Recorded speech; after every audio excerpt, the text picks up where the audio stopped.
I wasn't like expecting to like film acting so much, but it's a whole different ball game. The first 2 days I was still in kind of theater mode where it's like everything needs to be big and exaggerated. The first day, I think like I talk with my hands a lot, and so I can see like my hands are just like a whirlwind the first day, but like as we get to like the last day of shooting, I feel like I'm much more like calm as well, and like I'm able to like portray more as like an actual human instead of like this caricature. Theater, you're making a character, but in film, the character is just a part of you. Like it's coming out of something that you have experienced or you're empathizing with. Getting vulnerable when there's like a camera in front of your face and a bunch of people around you, even though on camera it doesn't seem like it.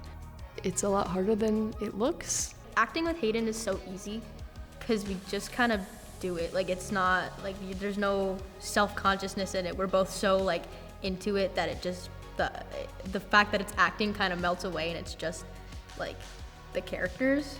I think we did evolve with each take that we did. Like some little thing changed to try and make it better because just wanted it to be the best, especially working with Hayden. Like Hayden just makes you want to make it look the best because he's so good.